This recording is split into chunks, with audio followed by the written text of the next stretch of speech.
Let's start here with Thunder Pacers. Um, Tell me why you like the over on a game that is at 238.5. It's a pretty high number compared to where the totals are at these days, but it's the Pacers, so I get it.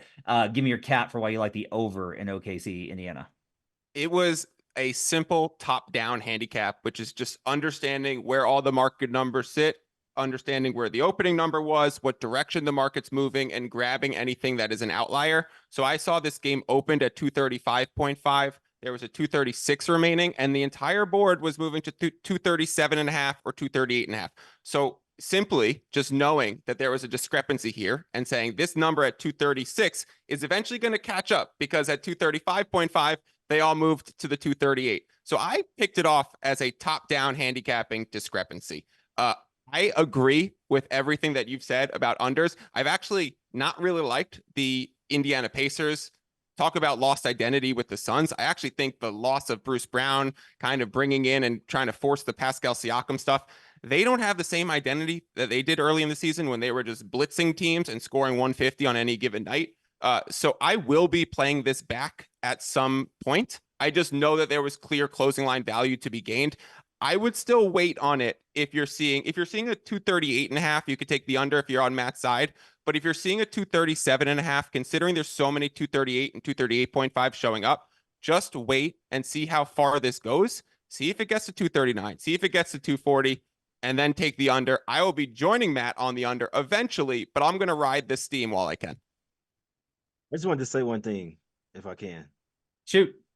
Bruce Brown was horrible for the Pacers. I just want to say that. That's why they traded him. He was absolutely horrible for that team. I agree. It's more of a play style thing in the way that he was just able to be there were so many wings out there and they just moved so fast. And Siakam is someone who likes ball in his hands to initiate and someone who likes to get onto the elbow, to the nail, and then create a little bit.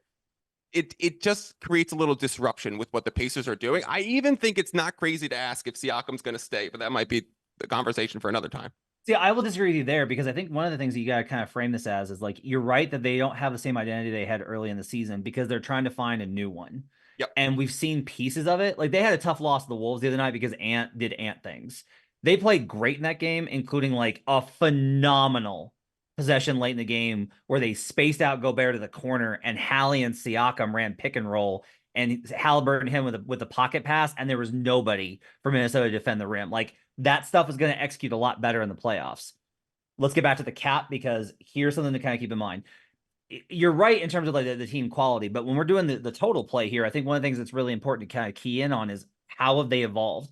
Teams evolve over the course of a season. And a lot of the Pacers numbers are built off of their early season performance. Now, the problem is like when the Pacers get rolled, they get the absolute kicked out of their defense. Like they fall apart and they look miserable. And there are nights when that happens.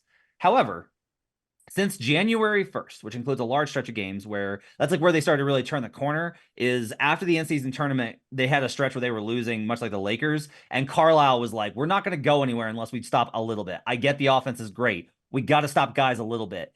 And they responded. And they kind of ticked down from being the worst defense of all time to being like, not great. And that's what you really need to see. So I looked this up over at Clean the Glass. And this is since January 1st versus top 10 defenses. Indiana was, on the whole season, second in offensive rating, which makes sense. They were lighting up teams early in the season.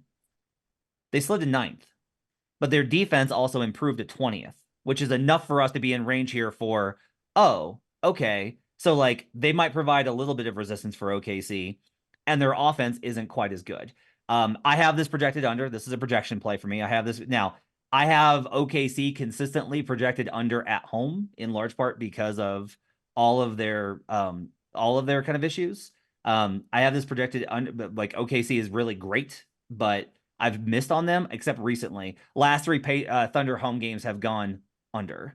So I'm kind of tracking here with a trend catching up to my model. So I'm going to go ahead and I'm going to play the under. I think that his play of catching the number at 236 is good. I will probably, by the way, I haven't tracked this in the app. I will wait until this number gets out as far as it can go. Maybe I get a 240. And if I get a 240, all the better. But I am going to go ahead and fade the steam here. I don't love doing it. So it's only going to be a half unit play for me based off of whenever I see that steam moving, I don't stop playing it, but I am going to back off of how much I bet because I don't like disagreeing with the market that much. That's just who I am.